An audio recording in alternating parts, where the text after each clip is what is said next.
kajian kita tafsir Al-Quran Al-Azim memasuki ayat 51 dari Al-Ma'idah, yaitu firman Allah, Ya ayyuhalladzina amanu la tattakhidul yahuda wan nasara awliya ba'dhuhum awliya ba'd wa man yatawallahum minkum fa innahu minhum innallaha la yahdil qawma adh-dhalimin. Wahai orang-orang yang beriman,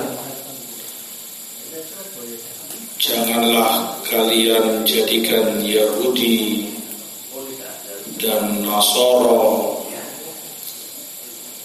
sebagai wali bagi kalian, orang-orang yang mendapatkan wala dari kalian.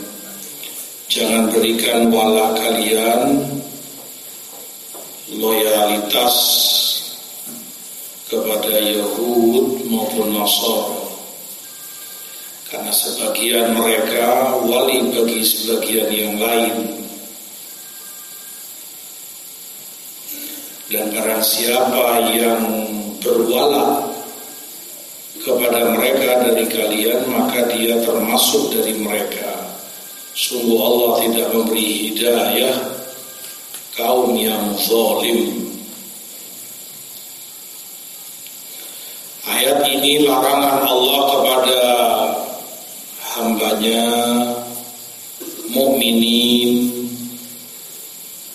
larangan untuk berwala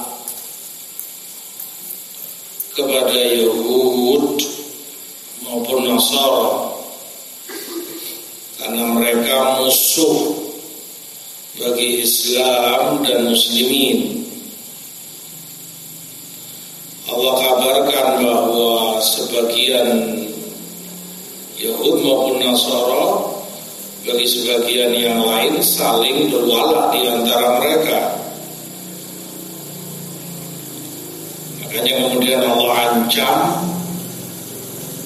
dari kalian yang tetap saja berwala kepada mereka, maka dia termasuk dari mereka. Dan Allah tidak memberi hidayah kepada orang-orang yang zalim.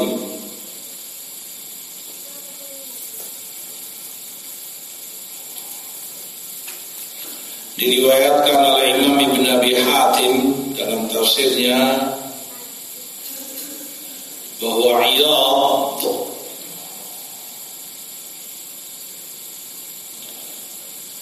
menyebutkan Umar Ibn Al-Khattab radhiyallahu ta'ala anhu memerintahkan Abu Musa Al-Ash'ari radhiyallahu anhu untuk memberi laporan, karena beliau khalifah dan Abu Musa ditunjuk sebagai gubernur di salah satu wilayahnya. Maka Umar perintahkan kepada Abu Musa untuk bikin rekap laporan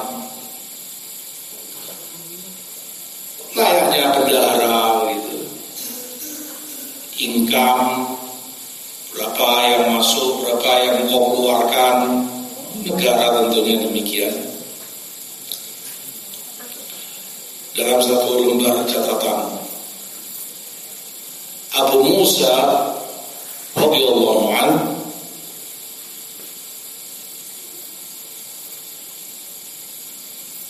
memiliki juru tulis Nasrani, seorang Nasrani, juru tulis semacam sekretaris begitu sekarang, yang mencatat, membukukan pengeluaran, pemasukan gitu. atau mungkin apa bahasanya sekarang, akuntan atau apa.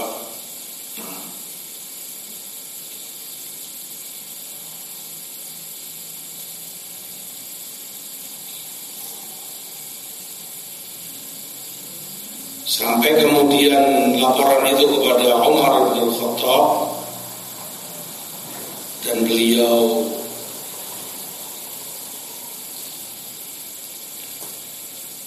disampaikan kepadanya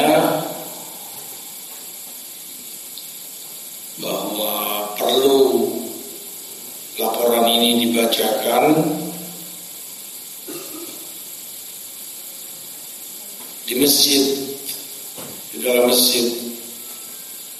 Maka kata Abu Musa, dia nggak bisa masuk masjid. Ditanya oleh Umar, kenapa memangnya? Akuntanmu itu sedang junub, janabah, kok nggak bisa masuk masjid? Bukan, kata Abu Musa, tetapi karena dia Nasrani, kafir, musyrik. Kata Abu Musa, fantaharani wa dharaba fakhidhi. Umar membentakku, memarahi, dan memukul pahaku.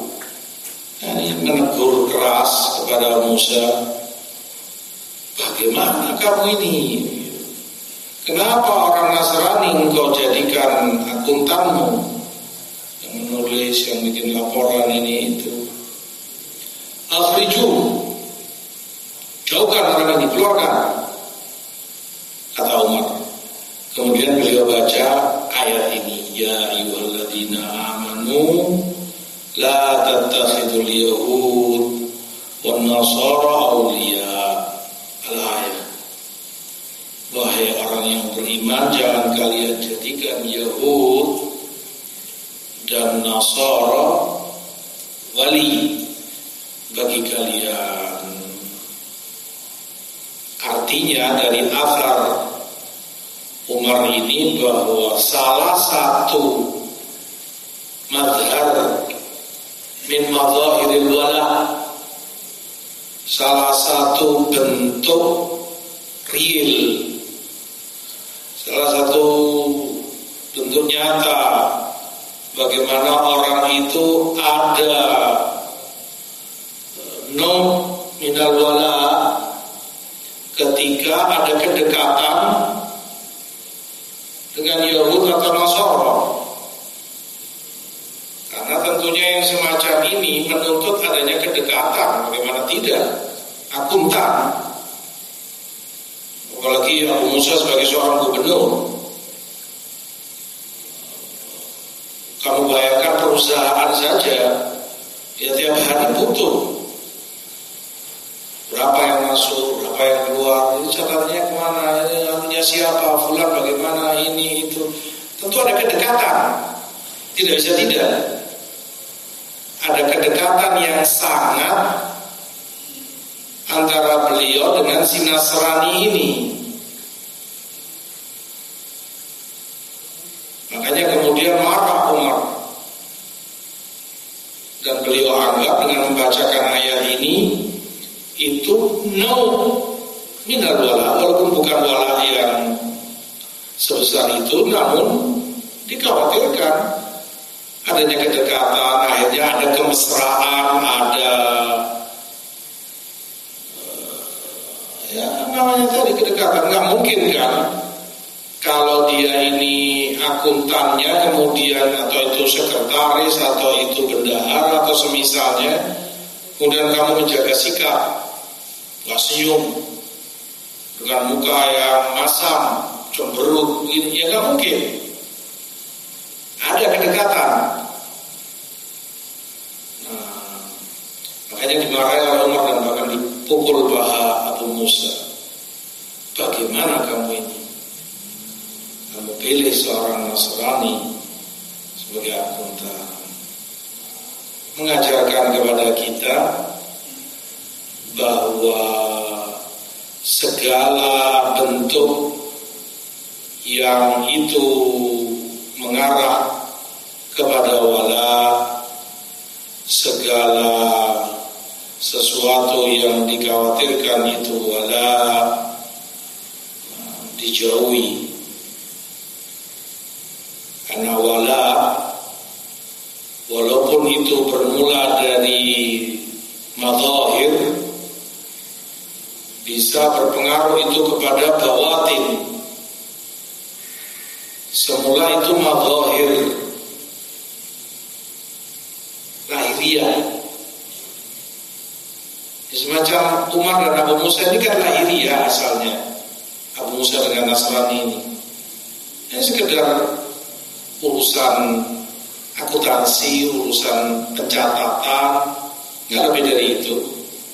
Dan Abu Musa bukan orang yang kemudian menghormati seorang Nasrani, mencintainya, hasya wa kalla. Jauh, dia seorang sahabat yang mulia. Tetapi Umar khawatirkan dari kedekatan ini akan ke arah yang tidak terpuji nantinya. Demikian pengaruh dari yang tampak semacam ini, bentuk-bentuk lahiriah, akan berpengaruh kepada bawatin, pada urusan dalam akhirnya hati, masalah kecintaan, masalah penghormatan, simpati, dan yang semisalnya. Dan itu haram. Makanya pun kemudian dilarang dalam syariat keras untuk tasyabbuh dengan kufar, tasyabbuh dengan musyrikin. Karena yang semula lahiriah ini tasyabbuh secara lahir, secara zahir, pakaianmu menyerupai pakaian mereka, gaya-gayamu menyerupai gaya mereka, potongan rambutmu atau yang lainnya. Dari yang semula itu mazahir akan berpengaruh, karena tertanam dan semakin menguatkan rasa cinta, semakin kuat hubungan dan ikatan emosional antara kamu dengan yang kamu serupai, yang kamu tasyabbuh padanya. Hanya kamu dapati, kata para ulama, kalau anak kecil, anak kecil, ketika dia cinta dan sangat kagum, misalnya dengan polisi, ya, maka dia senang. Berpakaian polisi, minta bahkan kepada abahnya, belikan baju polisi. Adikmu masih TK, mungkin belum TK bahkan. Belikan seragam polisi, wah, 20.000 di pasar. Ada pangkat-pangkatnya, senang sekali dia. Kagum, karena dari hati, dari jiwanya. Melihat polisi di jalan, Masya Allah, ini kagum dia. Senang menyerupai apa yang dia kagumi. Dia nanti akan bergaya seperti polisi. Stop, nggak boleh, ini. Atau dia kagum dengan tentara, maka senang dengan pakaian tentara, dengan ini, bawa pistol misalnya. Kagum dengan dokter, ya begitu. Berpakaian kayak dokter, ini itu. Hasil selalu demikian. Ada hubungan dari kekaguman berpengaruh kepada penampilan. Penampilan pun erat kaitannya mempengaruhi kekaguman dan kecintaan. Asyahid di dalam ayat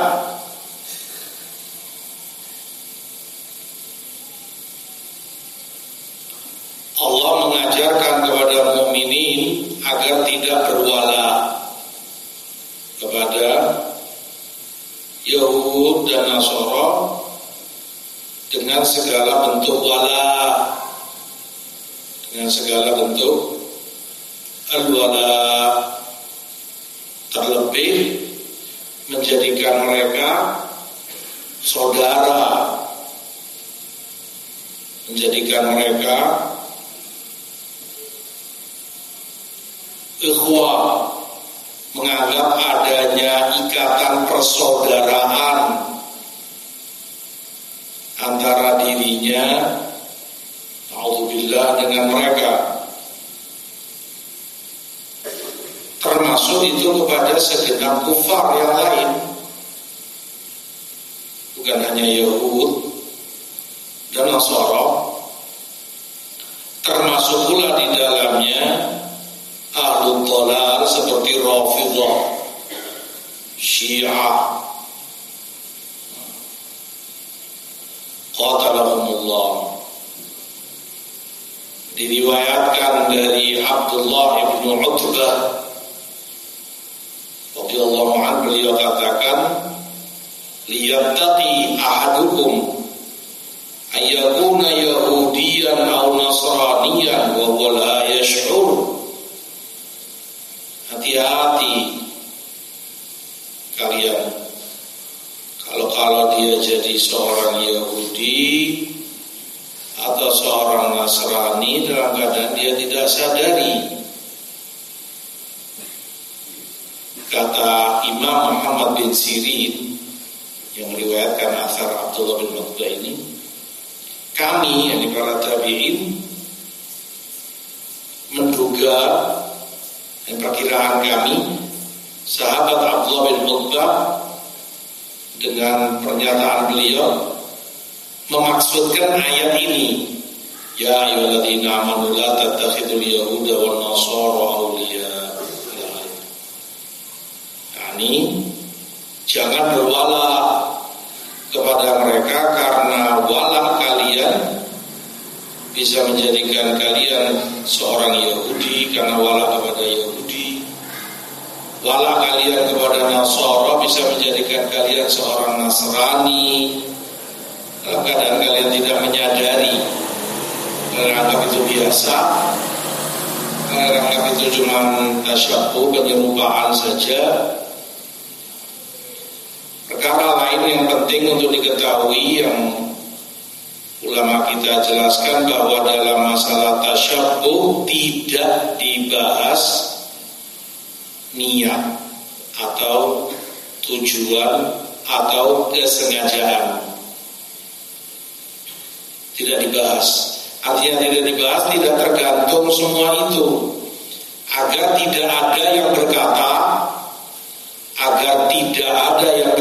misalnya, anak tidak niat menyerupai mereka kok, misalnya, anak gak bermaksud, anak bukan sengaja menyerupai mereka, ya kebetulan saja pakaian ini pakaiannya Yahud misalnya, kebetulan ini gayanya apa misalnya pensepak bola, wa illa pemain apa, kebetulan saja anak gak niat menyerupai dia, ma'udzubillah, anak gak niat. Ya memang gak dibahas, kamu niat gak niat gak ada pengaruhnya, tetap saja itu haram. Hukum tidak tergantung kepada niatmu.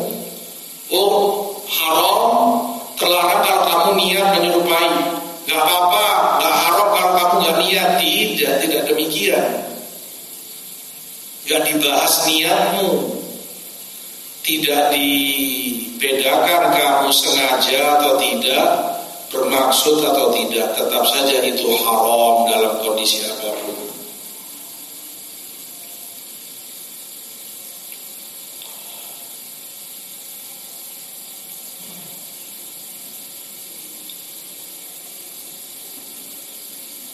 Demikian ayat mengajarkan kepada kita untuk, dan itu pokok usul di dalam akidah, untuk seorang muslim itu ada bughd, ada kebencian kepada orang kafir, musyrik. Makanya gak bisa ditemukan bagaimana dia benci kok menyerupai, bagaimana dia benci kok mendekati mereka. Di mana letak kebencianmu? Makanya Makanya Umar juga marah tadi kepada Abu Musa, karena di mana kebencianmu wahai Abu Musa kepada Nasrani kau malah kamu dekati. Di lafaz lain, riwayat yang sama, Abu Musa sempat menyampaikan kepada Umar, walakinnahu rajulun katib. Dia orang pintar dalam profesinya. Dalam hal ini kitabah tadi, dia akuntan, ahli memang, rapi ininya kerjanya. Dari situ Abu Musa radhiyallahu anhu memilih Nasrani ini sebagai juru tulisnya. Maka Umar katakan kepada beliau radhiyallahu taala an, ama ana fala uqarribuhum id ab'adahumullah.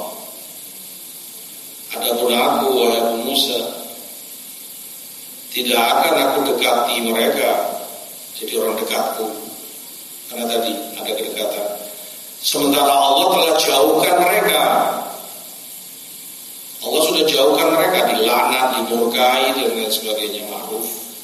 Celaan banyak pada Yahudi dan Nasrani. Wala uhibbuhum in abghadahumullah atau kama qala radhiyallahu anhu. Dan aku pula tidak akan mencintai mereka ketika Allah telah benci mereka. Wassalam. Artinya keputusan dari Umar kepada Abu Musa sebagai gubernurnya untuk memecat juru tulisnya tadi.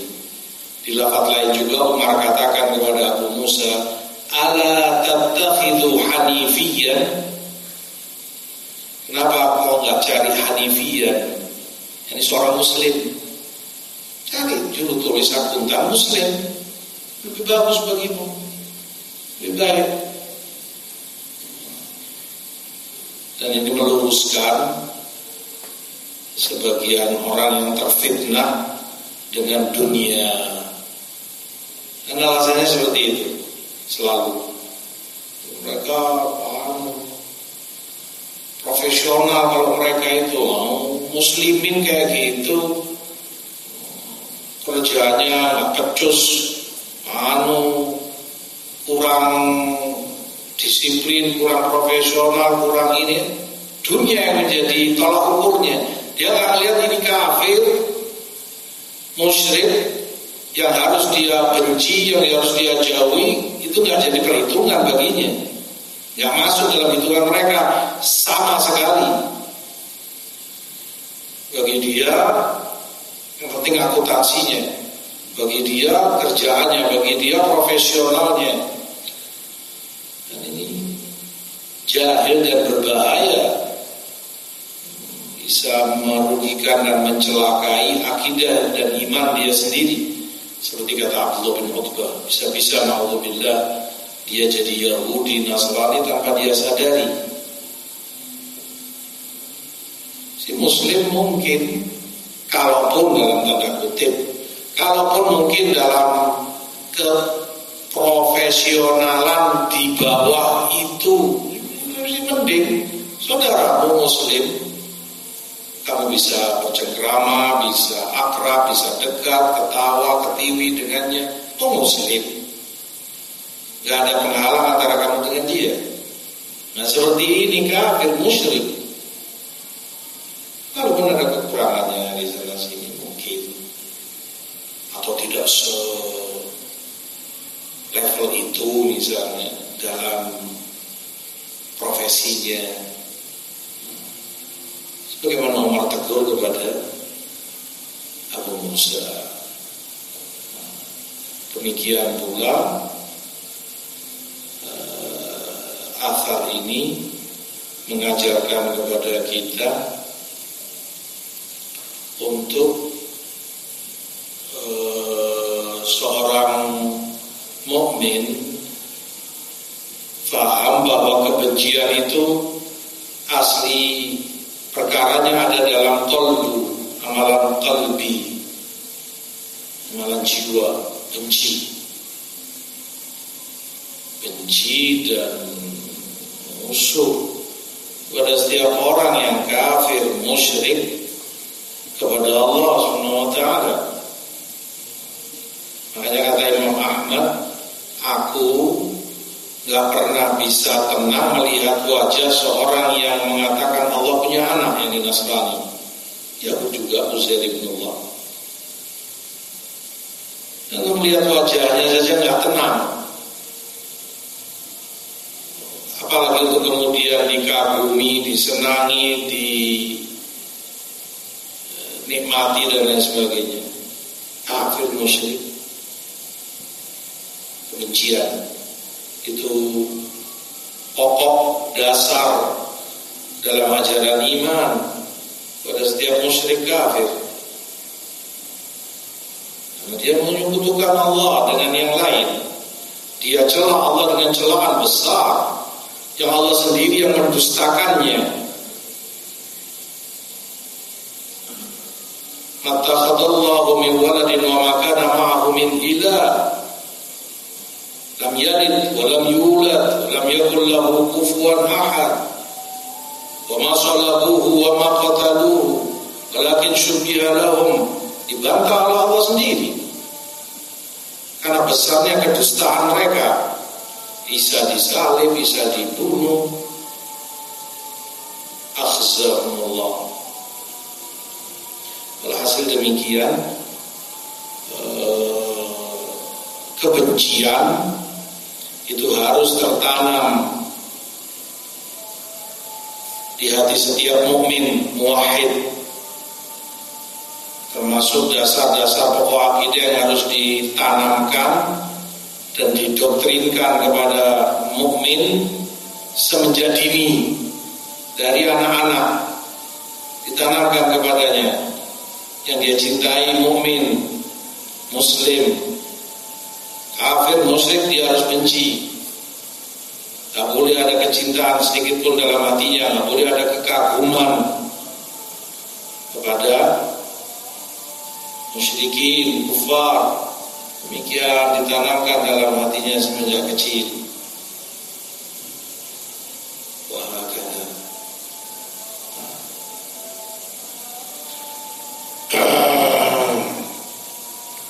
Ba'duhum awliya'u ba'd wa man yatawallahum minkum fa innahu minhum. Dan Allah ancam yang berwala kepada mereka termasuk dari mereka.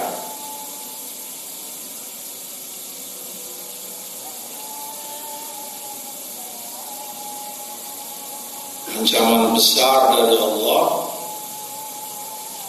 bagi yang masih saja berwala kepada musyrikin, Yahud maupun Nasara maupun yang lainnya. Fa'innahu minhum. Makanya kata Qurtubi rahimahullah, ayat dijadikan dalil oleh para ulama termasuk yang menjadi dasar tidak adanya waris antara muslim dengan kafir jika wal'iyadzu billah si kafir, si muslim murtad dari agamanya, meninggalkan, keluar dari Islamnya. Dia bawakan ayat ini, wa man yatawallahum minkum fa innahu minhum. Bukan perkara kecil. Kata Syekhul Islam rahimahullah terkait tasyabbuh, man tasyabbaha biqaum fa huwa minhum. Ketika Rasulullah katakan yang menyerupai suatu kaum, maka dia termasuk dari kaum itu. Kata Syekhul Islam, ini menunjukkan paling ringannya paling ringannya perbuatan itu kabairul dzunub, dosa besar yang sangat besar, tasyabbuh. Wa illa kata beliau secara zahirnya menunjukkan kekufuran. Fa huwa minhum, dia berarti dari kaum itu yang dia serupai. Dia menunjukkan kekufuran. Tapi paling minimnya, paling ringannya hukum itu kabair, dosa besar.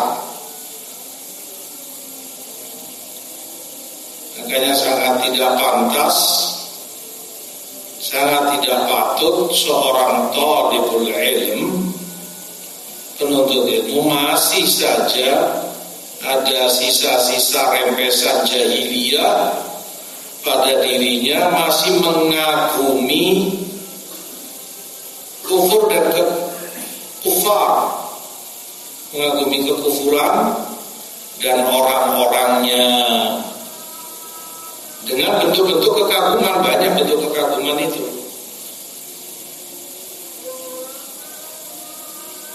Nama dia sebut-sebut selalu, lambang misalnya, ini ada grup apa gitu namanya, kufar, milik kufar, nama kufar juga, karena dia kagum dan begitu cintanya kepada grup ini. Mungkin dulunya sebelum Allah beri dia hidayah, ngefans berat kepada kelompok ini, grup ini, maka dia simpan atau dia lukis di bukunya logo tersebut, gambar apa. Karena setiap grup atau kelompok ini itu biasanya punya gambar, punya logo atau yang lainnya tadi. Gaya rambutnya dibuat ngepang, dibuat moha, dibuat begini dan begitu, yang bukan warisan muslimin, bukan warisan muslimin. Allah sebutkan orang-orang tersebut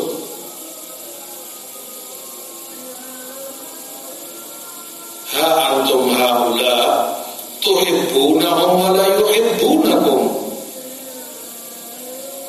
Ini kalian dengan mereka, kata Allah. Kalian begitu cinta, kagum sama mereka, sementara merekanya nggak ada kekaguman kepada kalian. Nggak kagum sama kalian, mereka kufar. Pernah mendapati orang kufar kagum sama muslim, ya tetap kafir.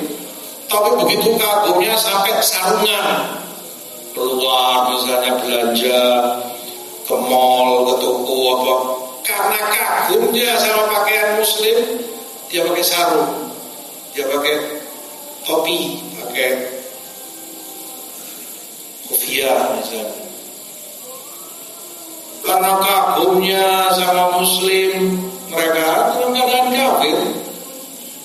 Kalau wanitanya misalnya dipakai jilbab, hijab, ada. Gak ada sedikit pun kekaguman mereka kepada kalian. Anehnya, ironis kalau kemudian kalian yang malah kagum ke mereka. Gak imbang, mereka yang gak kagum kalian, kenapa kalian kagum ke mereka? Mereka yang jaga kepada simbol-simbol agamanya, bangga dengan simbol agamanya mereka. Kalungnya salib mereka ini, lihat, gak lakinya gak perempuannya, kayak kalung salib, bangga dengan keagamaannya. Nah, atau yang semisal itu, pakaiannya pun demikian. Terus si muslim miskin, minder dengan keislamannya, minder, merasa malu dan ini untuk menampakkan keislamannya, termasuk dalam hal ini penutup kepala, kopiah. Karena dari zaman salaf rahimahumullah tidak pernah satupun dari mereka keluar rumah dalam keadaan terbuka kepalanya. Aib itu bagi mereka. Salaf, orang-orang terbaik, generasi terbaik umat ini, panutan, uswah dan qudwah bagi kita. Tidak ada mereka yang keluar rumah dalam keadaan kepalanya terbuka, tanpa kopiah, tanpa topi ini. Mereka selalu tutupi kepalanya. Di rumah bebas untuk buka, tapi ketika keluar itu hiasan dipakai. Dimanapun kamu berada,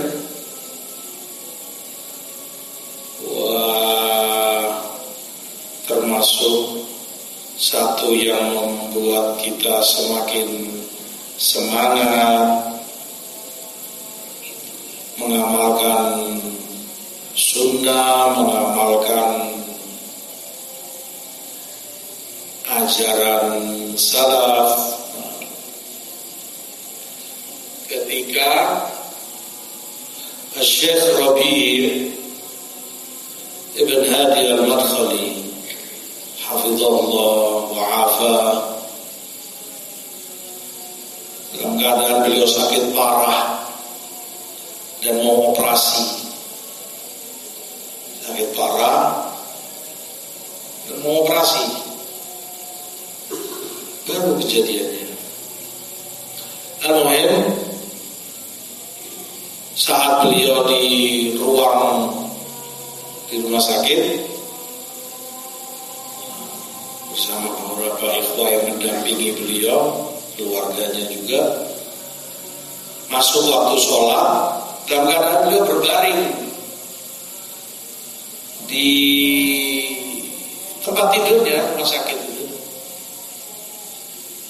Sudah masuk waktu ini, kata saya. Sudah, saya mau sholat.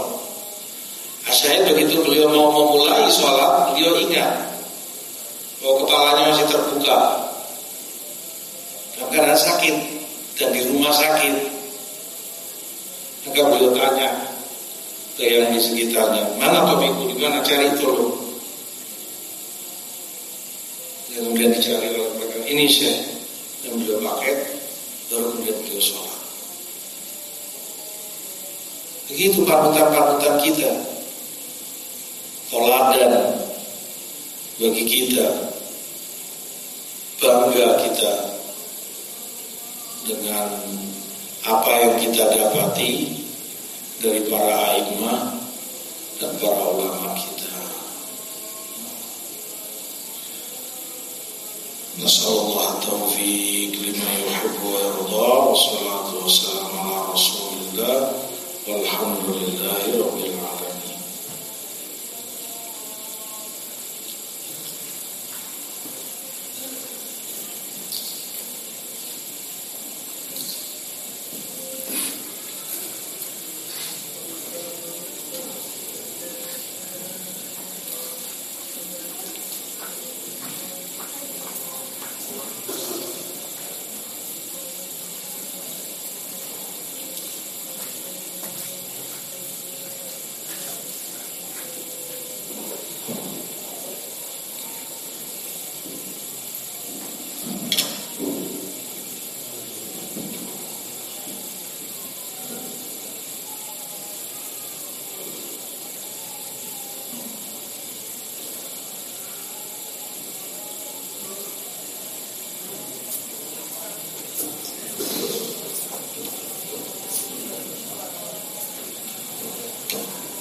أشهد أن لا